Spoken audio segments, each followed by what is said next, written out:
L'écoute et l'acceptation de cet enfant sont essentielles pour débloquer la confiance féminine.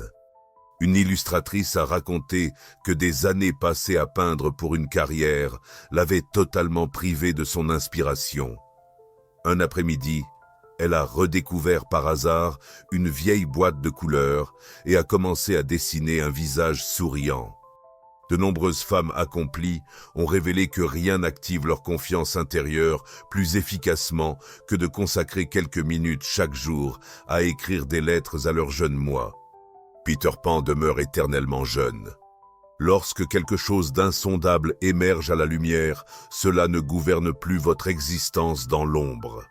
Comme l'a exprimé Jung, l'illumination ne vient pas de la vision de figures de lumière, mais de la prise de conscience de l'obscurité. Au fur et à mesure que nous écoutons le conte de Blanche-Neige et les 7 nains ou admirons une représentation de la Vierge à l'innocent regard, nous puisons dans la représentation intemporelle de l'enfant pur qui réside profondément dans notre psyché collective. C'est la voix de l'archétype de l'enfant qui appelle, vous incitant à ne pas laisser le pragmatisme ternir votre sens de l'émerveillement. À l'inverse, négliger l'enfant intérieur rend l'inconscient susceptible de se manifester par des malheurs, de la stagnation créative et un stress persistant. C'est dans cette ombre inconsciente, remplie de toutes ces blessures et peurs, qu'une fois reconnue et acceptée, se transforme en un sol riche où les graines de la confiance et de l'intuition peuvent fleurir. Vous est-il déjà arrivé de laisser votre enfant intérieur s'exprimer, partager votre récit dans les commentaires afin que nous puissions ensemble faire naître l'espoir dans ce parcours de guérison?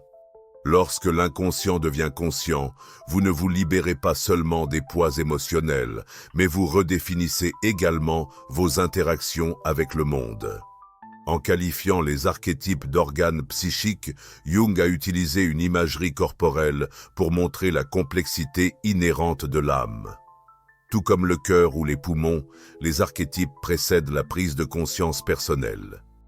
En passant à la relation entre l'enfant intérieur et la confiance féminine, une fois que nous avons identifié et compris l'archétype de l'enfant intérieur, tel que décrit par Carl Jung, qui incarne à la fois notre inconscient personnel et collectif, et détient notre force vitale originelle, nous commençons à saisir comment l'éveil. Ce sont des schémas inconscients préexistants qui façonnent nos réponses au monde de manière établie dès le départ. C'est cet archétype de l'enfant qui facilite le voyage d'individuation que Jung tenait en si haute estime. Si nous ne parvenons pas à amener l'inconscient à la conscience, il dirigera notre existence, nous induisant en erreur en nous faisant croire qu'il s'agit de destin. Pourtant, une fois que son enfant intérieur a été nourri, elle s'est tenue avec confiance au podium, arborant un sourire authentique et une voix expressive, consciente que l'ombre du doute avait disparu. Cette métamorphose réside dans le processus d'intégration que Jung préconisait. Dans les légendes européennes, Yang Sanfang représente cet enfant intemporel de sagesse. Dans la vie réelle, des événements extraordinaires se produisent souvent quand les gens retrouvent leur enfant intérieur. Ce moment apparemment insignifiant a semblé raviver une vitalité qu'elle croyait perdue à jamais. Son cœur battait avec un rythme juvénile, lui faisant prendre conscience qu'en nourrissant l'archétype de l'enfant, elle pouvait surmonter les barrières créatives qu'elle rencontrait. Jung a insisté sur le fait que l'archétype, que nous ne devons jamais oublier, sert d'organe psychique commun à tous. Une compréhension défaillante de cet archétype peut entraîner une perspective négative à son égard, qui peut par la suite souffrir. Combien de fois avez-vous ressenti un soulagement face au stress en entendant une mélodie que vous chantiez à 9 ans ou en apercevant un papillon posé sur votre épaule, vous rappelant des jours insouciants à chasser des amis sous l'éclat d'automne? Il préserve notre innocence, nous permet de vivre réellement des émotions brutes et inspire la foi en les merveilles de l'intuition. Lorsque l'enfant intérieur est reconnu, compris et autorisé à s'exprimer, une vitalité pure émerge des profondeurs de l'âme, engendrant une force enracinée qui dépasse toute façade protectrice imposée par la société. Ce n'est pas un sourire dirigé vers un miroir, mais plutôt une mélodie tranquille, résonnant à travers notre âme, encapsulant l'innocence et la liberté de l'enfant intérieur, présent en chaque femme. L'excitation ressentie avec un pinceau sur le papier n'était pas qu'un simple amusement, elle a ouvert des voies vers l'intuition créative et la confiance en soi. L'importance de l'enfant intérieur dans notre psyché est inestimable. Quand avez-vous permis pour la dernière fois de rire joyeusement sans raison ou de pleurer lorsque les émotions étaient accablantes? Si cela remonte à un certain temps, c'est un signe que l'enfant intérieur est désireux d'être reconnu. Consacrez juste 5 minutes chaque jour à vous interroger en silence en demandant « De quoi as-tu besoin maintenant ?» Puis, mettez en pause vos tâches et engagez-vous dans une activité que votre jeune moi chérissait. Peut-être est-ce le dessin ou sauter dans des flaques d'eau sous la pluie. Vous pourriez découvrir une vague surprenante d'acceptation de soi suite à ces gestes, car chaque petit geste envoie un message puissant. Je prends possession de mes émotions et je mérite la joie. À ce stade, j'aimerais entendre votre histoire. Une fois cette transformation réalisée, vous n'êtes plus emporté par des sentiments de solitude, de honte ou d'infériorité. Au contraire, vous commencez à harmoniser la raison avec l'émotion et l'ambition avec le désir d'amour. Vous pouvez explorer cela par vous-même. Votre posture s'aligne, votre voix gagne en profondeur et vos yeux s'illuminent d'une confiance qui n'a pas besoin de se manifester bruyamment. Comprendre le concept de l'archétype de l'enfant intérieur révèle également le lien entre l'inconscient personnel et collectif. Lorsque ce sourire discret émerge de l'intérieur, la confiance féminine se transforme d'une idée abstraite en une expérience vivante et inoubliable. Ainsi, déchiffrer l'enfant intérieur n'est pas simplement une notion abstraite, c'est un chemin de découverte de soi permettant à chacun d'entre nous de retrouver un fragment perdu de notre esprit, de favoriser la confiance en soi et d'évoluer vers notre moi le plus authentique. Dans la perspective de Jung sur le royaume intérieur, cet enfant représente plus qu'un lointain souvenir de notre jeunesse. C'est un archétype, une entité psychologique intrinsèquement ancrée dans chaque âme, incarnant les forces fondamentales du soi. Cependant, dès que vous ramenez délibérément ces émotions longtemps enfouies à votre conscience, en vous permettant de pleurer, de jouer ou même d'échouer sans honte, cet enfant intérieur s'illuminera et vous reconnaîtrez une subtile puissance qui circule en vous. Au contraire, c'est un aspect essentiel du parcours d'individuation, nous poussant sans relâche vers le développement intérieur et l'épanouissement. Auparavant, même mentionner PowerPoint faisait battre son cœur à toute vitesse et faisait trembler ses mains. La réponse ne se trouve pas dans la validation externe, mais plutôt dans le sourire de l'enfant intérieur, la fondation de la véritable confiance en soi et de l'énergie lumineuse. Tout d'abord, décomposons le concept de l'enfant intérieur. Une femme cadre accomplie a rapporté se sentir perdue lors de réunions à enjeux élevés jusqu'à ce qu'elle redécouvre son courage à travers un ancien passe-temps d'enfance, la peinture à l'aquarelle. Cet enfant intérieur n'est pas qu'un reflet d'expériences individuelles. Il est profondément lié à l'inconscient collectif, incarnant les schémas psychologiques partagés de l'humanité à travers le folklore, les légendes et les croyances spirituelles. Beaucoup de femmes se retrouvent à se poser des questions, même avec succès, estime et récompense en main, sur la raison pour laquelle elles ont encore du mal à croire véritablement en elles-mêmes.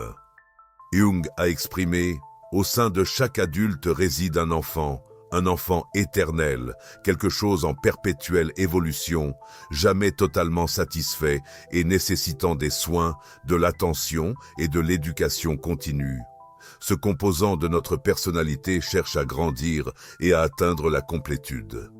Cet enfant incarne nos passions les plus profondes, de nos rires joyeux aux expériences imaginatives vibrantes de nos journées à la maternelle. Il reflète également notre déconnexion lorsque nous négligeons de l'écouter. Chaque mythe inclut une figure juvénile symbolisant de nouveaux commencements et du potentiel. Ce n'est pas un ego juvénile auquel nous nous accrochons, évitant consciemment la maturité. Selon Carl Jung, parmi les innombrables rôles que nous incarnons au quotidien, costumes, connexions professionnelles, réalisations et titres, se trouve une autre personne qui réside silencieusement dans nos esprits, l'enfant intérieur. En apprenant à identifier et à nourrir doucement l'enfant intérieur, que ce soit par des questions simples comme « De quoi as-tu besoin ?» Parmi eux, l'archétype de l'enfant, notre enfant intérieur, fonctionne comme l'étincelle originelle de la vie, contenant les émotions les plus élémentaires et les instincts les plus purs de l'intuition. Au cœur des tourments de la vie, une douce chaleur atteint nos cœurs comme les rayons bienveillants du soleil printanier, illuminant un tendre bourgeon, réveillant un sourire serein qui a toujours persisté en nous. Cela ressemble à planter une graine dans un sol nourrissant. Sans la bonne chaleur et l'humidité, la croissance est impossible. De même, une âme privée de chaleur et d'acceptation ne peut pas éveiller sa confiance intérieure. Si l'enfant intérieur, représentant l'émotion et l'intuition non filtrées, reste négligé, l'inconscient vous guidera à travers des peurs invisibles. C'est à ce moment que vous pourriez vous sentir hésitant lors de moments qui sont censés vous faire briller. Lors de moments de réflexion, en écrivant des lettres à notre moi plus jeune, ou simplement en nous abandonnant à une danse spontanée, nous rendons l'inconscient conscient. Ce processus dévoile la clé de la confiance féminine. Une directrice de médias a raconté son expérience après avoir réalisé cet exercice dans lequel elle a reconnu et pardonné les blessures de son enfance liées à un sentiment de manque d'amour. Elle a finalement cessé de redouter de parler en public. Jung a souligné l'importance d'accepter toutes les facettes de nous-mêmes. Il est toujours bénéfique de bien connaître sa personnalité. Sinon, les aspects niés ne réapparaîtront que sous forme d'obstacles dans différents domaines de la vie. À mesure que cette confiance se développe, votre confiance féminine évolue d'une superficialité vers une énergie puissante émanant d'une âme entière. C'est une énergie qui honore le passé, embrasse le présent et aborde l'avenir avec audace et les yeux grands ouverts. Cela pourrait être quelque chose comme « Je suis désolé de t'avoir toujours poussé à te comporter. Je suis désolé de ne pas avoir été là quand tu avais besoin de quelqu'un. » Ou peut-être « Mon cher, je suis désolé de t'avoir abandonné dans ma quête de perfection. » À partir de ce moment, nous allons prendre notre temps ensemble. Si cet enfant intérieur est abandonné, votre force vitale s'éteindra progressivement au point que vos aspirations cesseront de sembler significatives, vous laissant simplement exister dans une coquille fragile. Suis-je suffisante? Suis-je en bonne santé? Ces interrogations peuvent sembler anodines, mais elles percent avec une intensité implacable, éloignant la confiance dans l'ombre. La peur d'être jugée rend de nombreuses femmes hésitantes, même lorsqu'elles portent des titres impressionnants. Il n'est pas nécessaire qu'elle soit éloquente ou parfaite sur le plan grammatical, elle doit simplement être honnête. Trouvez une photographie d'enfance de vous-même. Fixez ses yeux innocents et exprimez ce que vous avez toujours souhaité entendre.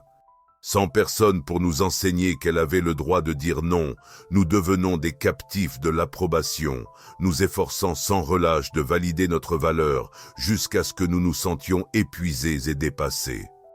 En public, nous revêtons une armure, ce que Jung appelait la persona, une sorte de façade élaborée pour laisser une forte impression sur les autres et cacher la véritable essence de l'individu.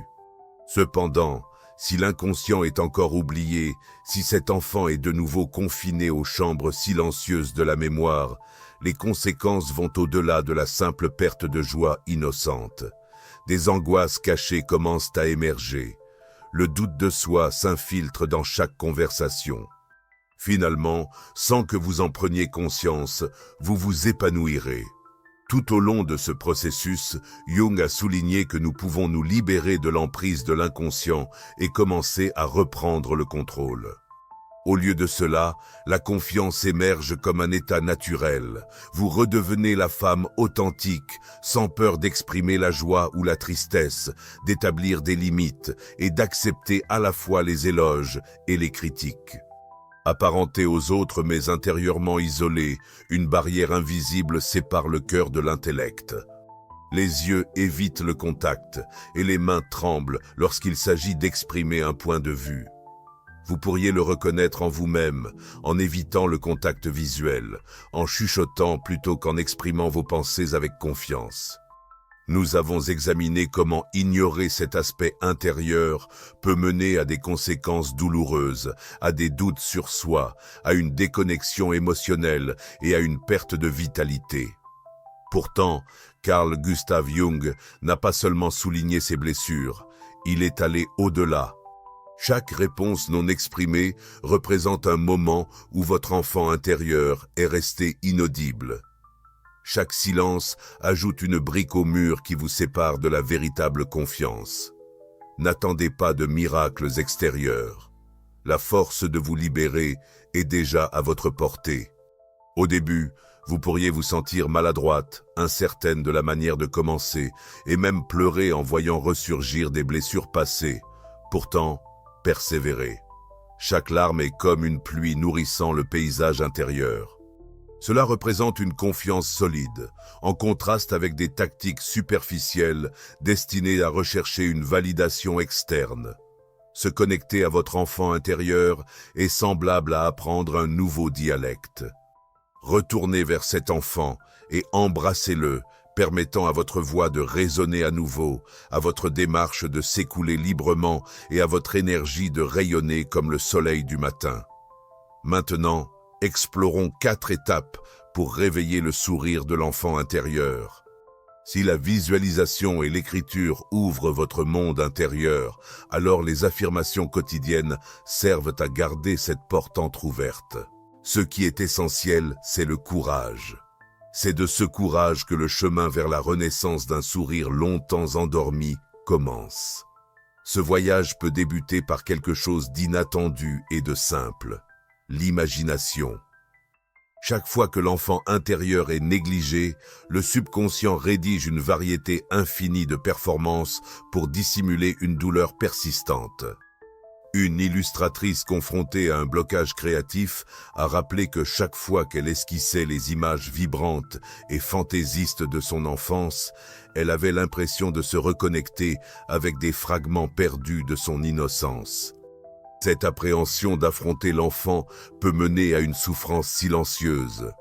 La difficulté à dire non, que ce soit en rejetant des invitations, en refusant des responsabilités excessives ou en s'éloignant de relations drainantes, provient souvent d'un enfant intérieur qui n'a jamais eu de voix. Il nous a fourni des guides intérieurs et des outils pour revenir en nous et guérir de l'intérieur. Il a reconnu que l'illumination ne se procure pas en évitant l'obscurité, mais en y projetant directement la lumière. Asseyez-vous simplement à côté de cette jeune version de vous-même et demandez-lui « De quoi as-tu le plus besoin ?» Peut-être désire-t-il un câlin, une occasion de jouer ou simplement d'être reconnu. Peut-être veut-il juste que vous cessiez d'insister pour être fort. Les discours intérieurs négatifs, la culpabilité et un sentiment général d'échec sans raison identifiable commencent à sembler être un destin, quelque chose de permanent et d'inchangeable. Ce n'est qu'en illuminant courageusement les ombres que vous pourrez reprendre le contrôle sur votre avenir. Les effets de la négligence de cet enfant intérieur vont au-delà de l'esprit, ils sont évidents dans le corps. Les voix deviennent plus faibles. La posture se raidit sous un poids invisible. Les épaules s'affaissent. En ramenant l'inconscient dans la conscience, il cesse d'influencer votre vie de manière autonome. Bien que cette affirmation soit fréquemment mal interprétée ou simplifiée à l'extrême, son essence demeure évidente. L'appréhension d'être jugé rend difficile l'établissement de limites saines. Peu à peu, même sous une forte façade, nous commençons à nous replier et à nous durcir comme de la pierre. Jung a articulé « On n'atteint pas l'illumination en méditant sur des images de lumière, mais en amenant l'obscurité à la conscience. » C'est pourquoi, pour aider l'enfant intérieur à redécouvrir la joie, aucune expertise spécialisée ou rituel complexe n'est nécessaire. Lorsque nous évitons de nous connecter avec notre enfant intérieur, nous permettons à l'ombre de la tristesse et de l'incertitude de s'installer dans nos zones les plus sensibles, rendant chaque regard, chaque mot, chaque mouvement restrictif et défensif. De nombreuses femmes ayant participé à ce processus d'écriture de lettres ont rapporté que les larmes commençaient à couler après seulement quelques lignes. Non pas par chagrin, mais parce qu'après des années de lutte, une part d'elle se sentait enfin reconnue et aimée. Une mère célibataire a exprimé « J'ai écrit à la petite fille de 7 ans en moi, celle qui n'a jamais reçu de câlin quand elle a été abandonnée à l'école. Je lui ai assuré « Je suis là maintenant ». Après cette lettre, j'ai enfin ressenti un ancrage en moi. Dans un moment de tranquillité où les distractions extérieures se sont estompées, fermez les yeux et imaginez-vous à l'âge de 5, 6 ou 7 ans. À quoi ressembliez-vous? Que portiez-vous? Que vous communique l'expression de cet enfant? Évitez l'analyse. Résistez à l'envie d'intellectualiser. La force féminine ne se trouve pas uniquement dans la douceur, elle émane aussi de l'équilibre entre émotion et logique. Lorsque l'enfant intérieur est nourri, le besoin de se valider par une politesse forcée ou un effort acharné s'évanouit. Pas seulement à des moments insignifiants, mais précisément là où nous sommes les plus vulnérables. Cela indique que vous touchez le cœur de votre être, ce que Jung appelait le soi, le moi véritable, non altéré par le persona ou l'ombre. Après avoir écouté la voix de cet enfant, la prochaine étape est de lui écrire une lettre. En embrassant la vulnérabilité, en vous adonnant au jeu et en exprimant des souhaits longtemps réprimés, vous cultivez en vous une confiance inébranlable. Lorsque vous affrontez bravement vos ombres, vous n'êtes plus englouti dans la confusion. Le rire de votre enfant intérieur devient un phare qui vous guide vers votre véritable chemin. Permettez à cet enfant intérieur de sourire chaleureusement chaque jour. Cet acte d'écriture est une manifestation de l'imagination active, une technique que Jung tenait en haute estime, servant de moyen pour engager une conversation avec les aspects intérieurs de nous-mêmes. Dans le livre rouge, Jung le définit comme un dialogue entre le conscient et l'inconscient, où les images intérieures se transforment en figures vibrantes, dignes de confiance et d'attention. Puis un jour, vous pourriez réaliser que vous ne pouvez plus élever la voix quand cela est nécessaire, que vous ne pouvez plus relever le regard en marchant, et que votre énergie s'amenuise comme un véhicule qui approche de la panne. Chaque fois que vous vous engagez dans cette visualisation, vous créez un lien entre votre moi actuel et vos origines émotionnelles. Ne soyez pas surpris si des larmes surgissent, ce n'est pas un signe de faiblesse. Maintenant, discutons des conséquences de la négligence de l'enfant intérieur.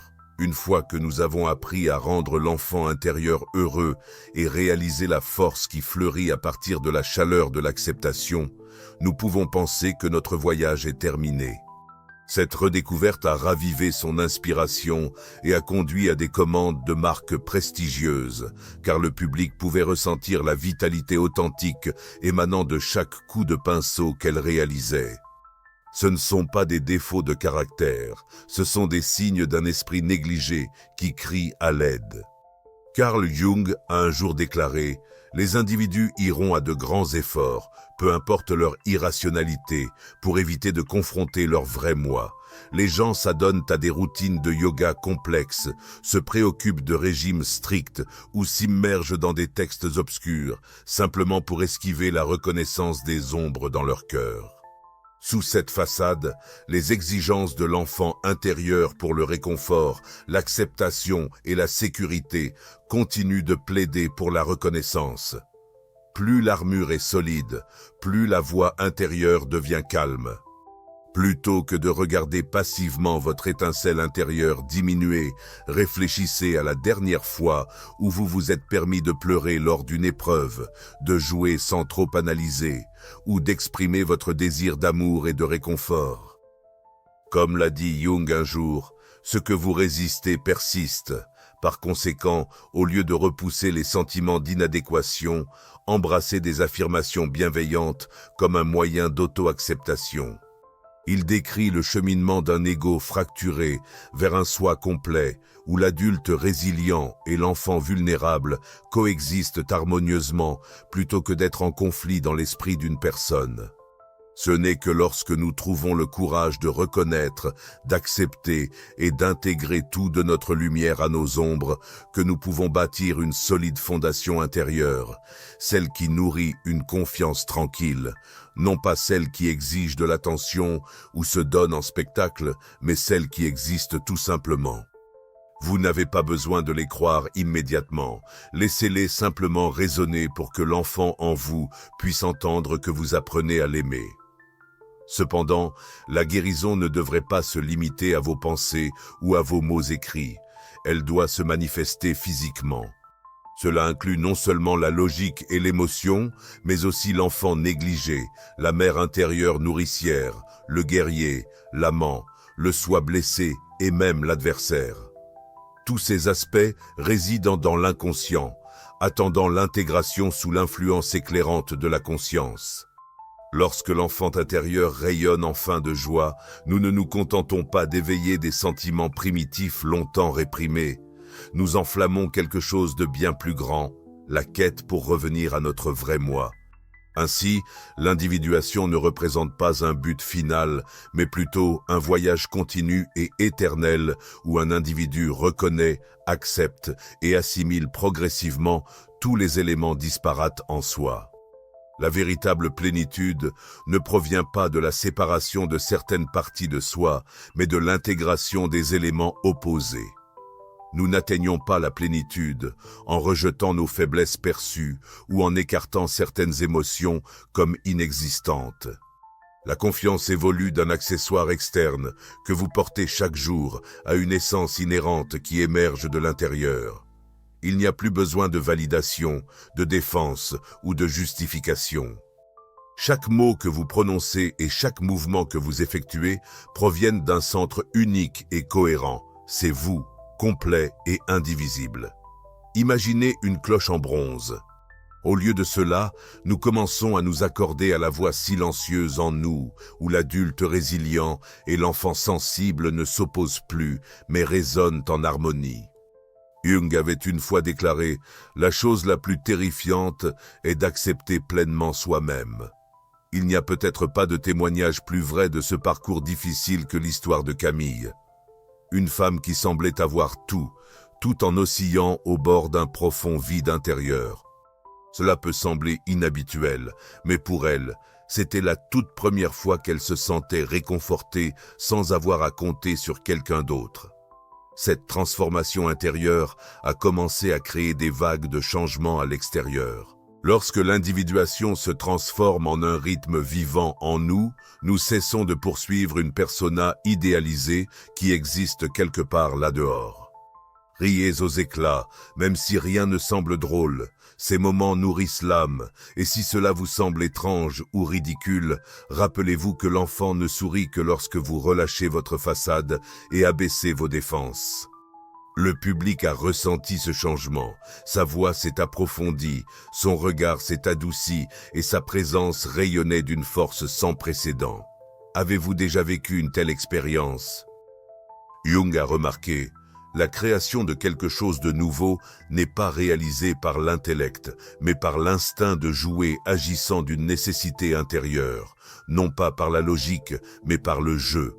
C'est de là que proviennent la créativité et le renouvellement.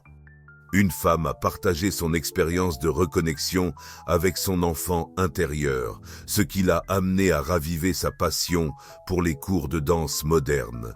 une activité qu'elle avait autrefois chérie, mais qu'on lui avait déconseillé de poursuivre en raison de l'avertissement de sa mère. Les filles qui dansent ont l'air indécents. Des déclarations simples comme « Aujourd'hui je choisis de ne pas négliger mon enfant intérieur » ou « Je suis assez », même dans les moments de pause, peuvent avoir une immense influence lorsqu'elles sont récitées avec intention. Êtes-vous prêt à vous reconnecter avec votre véritable moi? Si vous avez répondu oui, vous ne devez pas attendre 1 minute de plus. Les poursuites joyeuses de votre enfance, comme colorier, jouer à la corde à sauter et chanter sous la douche, sont des chemins qui vous ramènent chez vous. Ce concept est au cœur de la philosophie de Carl Gustav Jung et du domaine de la psychologie des profondeurs. L'individuation ouvre la voie à la coexistence de ces deux aspects. Elle implique d'incarner un adulte fort qui se protège tout en étant aussi un enfant sensible, prêt à ressentir, pleurer et aimer. Jung a souligné cette nécessité dans son exploration des types psychologiques. C'est ici qu'il devient vital de s'engager dans des activités nourrissantes. Autorisez-vous à dessiner, danser, cuisiner spontanément, chanter sans accompagnement, participer à un jeu ludique, vous allonger sur l'herbe et contempler les nuages. Jung a exprimé « Le privilège d'une vie est de devenir qui vous êtes vraiment ». Cette essence se trouve au cœur de l'individuation. À mesure que ces pratiques deviennent une habitude dans votre vie, vous observerez une transformation de l'intérieur. Non pas parce que vous êtes complètement guéri, mais parce que vous avez cessé de vous abandonner.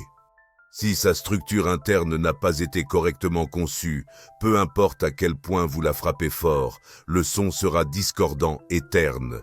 Inversement, lorsque la cloche est harmonieusement façonnée à l'intérieur, même un léger contact résonnera magnifiquement. Les êtres humains sont très similaires. Êtes-vous pris dans un conflit entre la version de vous-même que la société préfère et celle qui vous semble la plus authentique? Partagez vos pensées ci-dessous. Vos réflexions pourraient résonner avec une autre âme en détresse, les guidant vers leur retour à la maison. Ce n'est pas une contradiction, plutôt cela représente une division non résolue de vos soi internes. Si vous vous sentez constamment partagé entre être fort ou doux, votre confiance restera superficielle, jamais enracinée dans une véritable plénitude. Avez-vous déjà eu le sentiment de vivre plusieurs incarnations de vous-même? Pendant la journée, vous pouvez être le leader assertif, articulé et autoritaire. Pourtant, dans la solitude de la nuit, vous pourriez vous sentir petit, fragile, en quête du réconfort d'un enfant. Vous pourriez désigner un jour par semaine comme un jour pour l'enfant intérieur. Pas de travail, pas d'obligation, juste vous et les activités que vous adoriez autrefois. Passez 20 minutes à dessiner de façon fantasque. Faites du vélo comme si vous aviez 7 ans à nouveau. La confiance ne réside pas dans les diplômes ou les distinctions. Elle naît au moment où vous pouvez dire à votre enfant intérieur « Aujourd'hui, je suis toujours là, je ne vais nulle part ». C'est le début de quelque chose d'extraordinaire, un sourire authentique, émanant de tout votre être. Dans la mesure où cette individualité honore notre essence unique, profonde et irremplaçable, elle signifie également l'acte d'être soi-même. Par conséquent, nous pourrions interpréter l'individuation comme l'acquisition de la personnalité ou l'autoréalisation. Tout ce qu'il faut, c'est ceci, murmurer à l'enfant qui réside dans votre cœur « Je ne vais nulle part, je suis ici pour rester, nous sommes ensemble dans cette aventure ». C'est le premier pas essentiel vers la plénitude. Numéro 6, une représentation vivante. Le récit de Camille. Comme l'a écrit Jung, il n'y a pas de chemin vers la conscience sans éprouver de la douleur.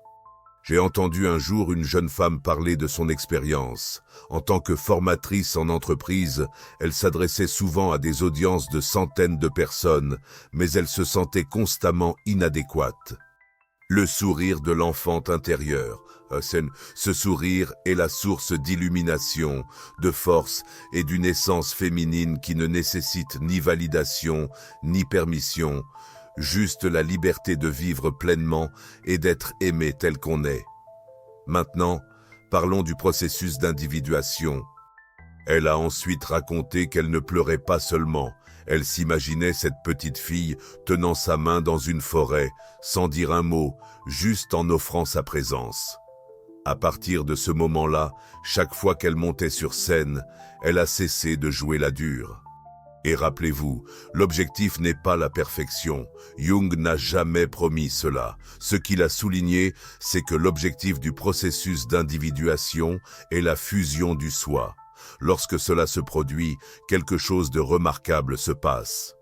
Répéter des affirmations bienveillantes n'envoie pas seulement des signaux à votre subconscient, cela remplace activement les récits internes négatifs de critique, de comparaison et de pression par un ton de compassion.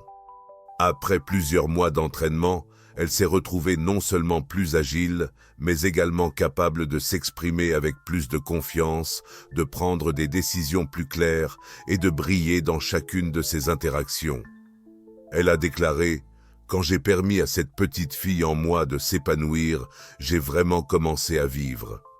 Jung n'assimilait pas l'individuation à l'amélioration personnelle contemporaine. Il ne s'agit pas simplement d'amélioration, mais de devenir son véritable soi. Dans son ouvrage « Mémoire, rêve, réflexion », il a déclaré que l'individuation désigne le processus de devenir un individu. Ce n'est pas une question de découvrir une nouvelle identité, mais de défaire les couches d'attentes sociales, de stéréotypes et d'idéaux que nous avons, à tort, adoptés comme étant qui nous sommes. Interagir avec l'enfant intérieur, lui écrire des lettres et revivre nos jeux d'enfance, ces pratiques ne sont pas de simples solutions temporaires. Elles marquent le début d'une profonde métamorphose psychologique, individuation. Camille, une cadre de 37 ans, incarnait la réussite sociétale. Son CV était impeccable, bourse complète, promotion rapide et une solide réputation dans le secteur financier. De l'extérieur, elle était le genre de modèle que beaucoup aspiraient à imiter. Pourtant, intérieurement, elle était comme une terre stérile, dépouillée de chaleur, de légèreté ou d'émotions brutes. Comme Jung l'a noté dans son ouvrage sur la quête moderne de l'âme. Et lorsque l'enfant a répondu « Je veux être câliné », Camille s'est enveloppée dans ses bras. Dans ce parcours, chaque fois que vous soutenez votre enfant intérieur, au lieu de le réprimander, choisissez de vous exprimer plutôt que de rester silencieux, ou dites non aux exigences extérieures tout en affirmant votre voix intérieure. C'est l'individuation. L'individuation est le processus qui vous permet de cultiver votre moi intérieur afin de raisonner avec clarté. Subtile, mais puissante, stable et compatissante. La remarquable vérité est que cette cloche réside déjà en vous.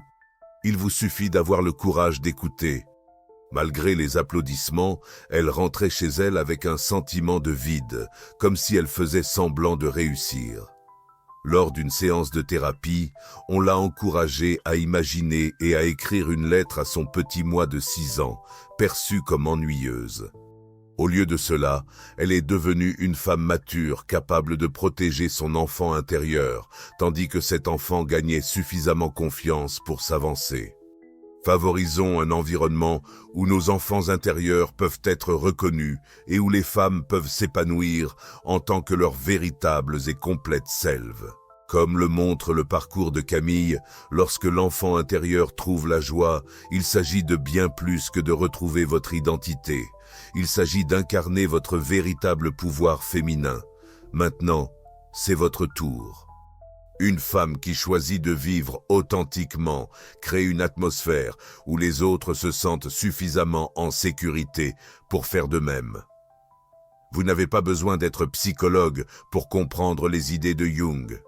À travers la confusion troublante que nous avons du mal à exprimer, au fil de longues nuits remplies d'incertitudes, nous arrivons finalement au moment où nos souvenirs évoquent une tendre enfance. Nous venons à comprendre que le chemin de retour vers notre enfant intérieur n'est pas simple. Au cours de ce voyage, notre enfant intérieur est la clé qui déverrouille la porte de notre moi le plus authentique. Accordez-vous juste 5 minutes aujourd'hui dans le cadre le plus paisible que vous puissiez trouver. Fermez les yeux et visualisez-vous entre 5 et 7 ans. Elle se transforme en une force qui ne nécessite aucune validation extérieure, une lumière qui émane de l'intérieur. Carl Jung ne nous a jamais garanti que nous atteindrions la grandeur aux yeux de la société. Au lieu de cela, il a éclairé le chemin pour devenir notre véritable soi.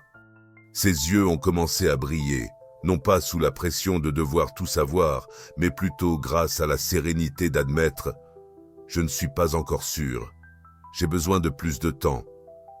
Cherchez le regard de cet enfant et demandez-lui doucement « De quoi as-tu le plus besoin aujourd'hui ?» Écoutez simplement sans essayer de réparer ou de juger. À partir de cet instant, une connexion commencera à se rétablir et vous ressentirez une agitation au fond de vous. Lors d'une réunion d'équipe, un membre junior a déclaré « Je ne sais pas pourquoi, mais depuis que Camille a changé, il semble plus facile de respirer au travail, comme si nous étions autorisés à être nous-mêmes. » Ces mots ont suscité des larmes aux yeux de Camille. Parfois, il suffit d'une seule larme tombée sur une page, d'une photo d'enfance touchée avec tendresse ou d'un matin paisible où vous faites le point avec vous-même en demandant « Ça va aujourd'hui ?» Tout comme Camille, vous pouvez commencer par une petite action. Vous n'avez pas besoin d'être psychologue pour comprendre l'idée de Jung. Cela peut sembler étrange, mais pour elle, c'était la première fois où elle a éprouvé du réconfort, sans compter sur qui que ce soit d'autre. La transformation qui avait commencé à l'intérieur d'elle a commencé à rayonner à l'extérieur. Ne sous-estimez pas l'importance de cet acte minuscule. Il a le potentiel d'un réveil immense. Une femme qui embrasse son enfant intérieur ne devient pas faible, elle devient entière. À partir de cette plénitude, elle ne recherche pas le pouvoir, elle l'incarne. Lors d'une réunion d'équipe habituelle, un collègue plus jeune a remarqué « Je ne sais pas pourquoi, mais depuis que Camille a changé, on dirait qu'il est plus facile de respirer au travail, comme si nous étions aussi autorisés à être nous-mêmes. » Ces mots firent monter les larmes aux yeux de Camille. N'hésitez pas à partager vos expériences dans les commentaires. Vous ne savez jamais, votre histoire pourrait éclairer le chemin de quelqu'un qui est encore en quête. Carl Jung a un jour remarqué « La raison du mal dans le monde est que les gens sont incapables de partager leurs histoires. » Pour la première fois, elle a inspiré les autres, non pas par sa performance, mais par sa présence authentique. Avez-vous déjà eu l'impression de simplement exister avec un extérieur réussi alors que votre esprit portait le poids de l'épuisement? Fait remarquable, cette nouvelle honnêteté a favorisé une plus grande confiance de la part de ses collègues, permettant des connexions plus profondes. Pas le genre qui oblige les autres à se plier, mais celui qui favorise un sentiment de sécurité, d'authenticité et d'inspiration pour ceux qui l'entourent. Son regard brillait, non pas sous le poids de devoir tout savoir, mais par la tranquillité d'admettre « Je ne suis pas encore sûr, j'ai besoin de plus de temps ». Fait remarquable, cette nouvelle honnêteté a engendré plus de confiance et des connexions plus profondes parmi ses collègues. À son insu, elle a cultivé un environnement de guérison pour ceux qui l'entouraient. Une femme qui prend le risque de vivre authentiquement génère un champ d'énergie qui encourage les autres à se sentir suffisamment en sécurité pour faire de même. Pour la première fois, son impact se faisait sentir non pas à travers ses réussites, mais simplement par sa présence. Avez-vous déjà eu l'impression de prospérer extérieurement tout en étant drainé intérieurement? En transformant son récit de celui d'une enfant négligée en celui d'une femme courageuse qui a embrassé son enfant intérieur, Camille a non seulement guéri elle-même, mais a également, sans le savoir, favorisé un environnement de guérison pour les autres.